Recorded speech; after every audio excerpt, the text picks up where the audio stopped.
안녕하세요. 강신우의 하우스기입니다. 오늘은 30대의 내 집 마련 이야기, 그 두 번째 이야기를 하려고 하는데요. 이분 같은 경우에는 앞서 영상을 통해서도 보셨다시피 상도동 아파트를 청약 당첨으로 이제 분양을 받아서 6억에 분양을 받았죠. 당시에 3년 전에 6억에 분양을 받아서 현재 아파트 가격이 한 13억 정도 이제 하는데요. 2배 이상 이제 가격이 뛰었기 때문에 여기서 추가 대출을 조금 더 받아서 강남으로 이제 전입을 이제 하려고 생각을 하고 있었습니다. 결혼 이후에. 자, 그런데 지난 12.16 부동산 대책 이후에 강남 진입의 꿈이 깨졌습니다. 바로 15억 이상 아파트 담보대출을 다 막았기 때문인데요.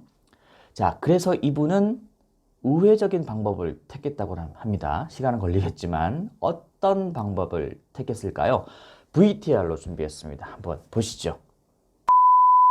네, 그래서 이제 이후에 결혼을 하고 난 뒤에는 이제 강남으로 이제 좀 집을 옮겨서 자녀 계획이나 이런 것을 이제 예상을 하고 있었는데요. 뜻밖에도 지금 대출 제한이 들어갔습니다. 보시면은 9억 이상부터 대출 제한이 이제 크게 들어가는데 9억까지는 40%가 나오지만은 9억 이상부터는 20%까지만 나오고요. 15억 이상부터는 또 대출이 안 되는 그런 상황이 됐습니다. 자, 그러면 처음에 아파트, 강남 아파트 어떻게 들어가려고 했다가 이렇게 좀 막히게 된 케이스인가요? 그러니까 아무래도 이제 처음에는 네. 강남에서도 좀 입지가 좀 좋은 쪽으로 생각을 하고 있었는데 그런 걸 생각하다 보면은 가격이 정말 천정부지로 뛰어 있더라고요. 음, 그래서 뭐 15억은 우습고 어차피 이제 뭐 대출이 나온다고 해도 좀 어려웠겠지만 뭐 15억 언저리에 있는 건 좀 가능할 수 있지 음, 않을까라고 생각을 했었는데 이제 15억 초과부터는 대출 자체가 안 나오고 그리고 지금 음, 아파트 가격도 또 너무 올라 있는 그렇죠. 상황이라서 예. 예, 그쪽은 조금 어렵게 됐습니다. 자, 그래서 다른 방법을 이제 강구를 했다고 합니다. 자, 그 방법이 조금 특이한데요. 결혼을 했음에도 불구하고 혼인신고 하고 있지. 혼인신고를 지금 안 한 상태인데요. 왜 혼인신고를 따로 하지 않았나요? 혼인신고를 하게 되면은 네. 일단 부부로 이제 묶이기 때문에 그렇게 되면은 와이프가 이제 청약을 추가로 넣을 수가 없는 상황이에요. 음, 그래서 어떻게든 뭐 계속해서 청약을 도전하기 위해서 이제 혼인신고는 아직 안 하고 있는 상황입니다. 음. 자, 뭐 와이프 명의의 그 청약 통장이 남아 있기 때문에 그 통장을 사용해서 한 번 더 분양에 이제 도전을 이제 해볼 목적으로 혼인 신고를 하고 있지 않다 이렇게 설명을 해주셨습니다. 그렇게 해서라도 강남으로 가고 싶은 어떤 이유가 있을까요? 사실 강남이라고 뭐 사람 사는데 뭐 특별한 동네는 네, 아니겠지만 그래도 이제 뭐 교육 시장도 지금 뒤숭숭하고 또 이제 자녀 계획도 가지고 있기 네, 때문에 어떻게든 조금 더 나은 환경에서 아이를 좀 키우고 싶었어요. 그리고 또 제 회사도 이제 그쪽 인근이기도 하고 네. 와이프도 이제 마찬가지로 이제 그 부근이어서 이제 뭐 접근성이라든지 그런 여러 가지를 고려했을 때 뭐 강남이나 강남 인근 쪽이 좋다고 저는 생각을 했습니다. 네. 자, 그런데 이렇게 대출 제한으로 강남을 또 못 가게 된 그런 케이스가 되겠습니다. 그럼 사실은 뭐 대부분 사람들은 일단 서울에 집을 30대, 30대 초중반 같은 경우에는 집을 구하기 굉장히 어렵게 됐습니다. 일단은 청약 자체가 추첨제가 모두 없었기 때문에 가점을 이제 통해서 이제 분양을 받으셔야 되는데 가점 자체가 서울 평균 한 50점 정도 되죠. 네, 보통 그렇죠. 5, 60점이 되는데 30대 초중반 해봐야 결혼도 안 한 상태라면은 20점, 30점도 채우기 힘든 것이 현실입니다. 옆에 나오신 우리 직장인 분이 처음에 한번 사다리 어떻게 보면은 주택 사다리라고 할 수 있는데 그 사다리를 탈 수 있었던 이유가 바로 추첨제였는데 그 추첨제가 안 되니까 일단은 30대들은 집을 구하기 상당히 어려워졌고요.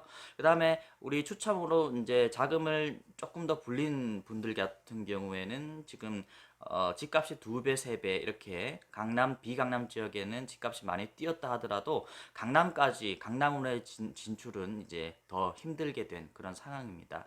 그렇다 보니까 젊은 세대 사이에서는 어떻게 보면은 계층 사다리를 조금 빼앗은 것 아니냐 이러한 불만이 또 나오기도 합니다. 이번 문정부의 어떤 그 부동산 대책 정책 어떻게 조금 보십니까? 좀 많이 아쉬워요. 이제 말씀 주신 것처럼 어, 조금 가진 사람들 그리고 혹은 이제 내 집 마련을 이제 꿈꾸고 있는 사람들이 사실 젊은 층이 집을 마련할 수 있는 방안은 정말 싼 집을 사거나 아니면은 이런 추첨제와 같은 분양을 노려서 근데 이제 그런 그 방안 그 길 자체를 지금 막아버렸으니까 이제 어떻게 보면 이제 내 집 마련 꿈꾸고 있는 사람들은 상실감이 많이 클 거고요.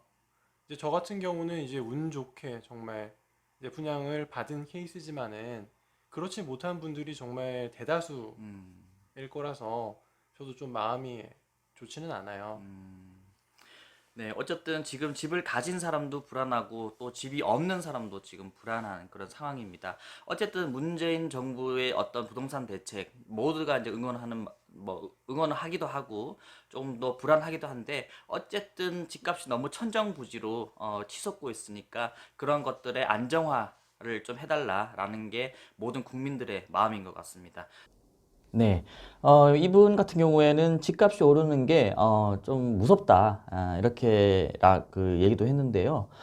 무주택자들이나 뭐 저나 이렇게 조금 들어보면은, 왜 분양을 받아서 7억이나 올랐는데, 그 무슨 말을 하느냐, 이렇게 조금 되물을 수도 있지만, 이분 같은 경우에는 어쨌든, 청약 당첨을 통해서 분양을 받고, 그 다음에 집값이 오르고, 그 돈에서 조금 더 대출을 받아서 강남으로 좀 상급지로 좀 이동을 하려는 인생 주택 계획이라고 해야 될까요? 주택 계획, 계층 이동 뭐 그런 것을 조금 설계를 하고 계획을 이제 했는데 그것이 좀 물거품이 된 그런 사례입니다.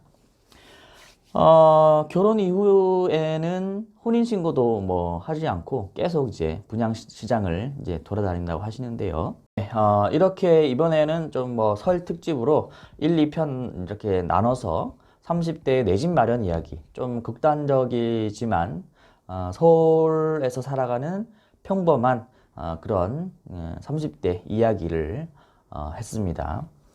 네, 다음에 또, 더 좋은 그런 소식과 부동산 정보로 찾아뵙도록 하겠습니다. 고맙습니다.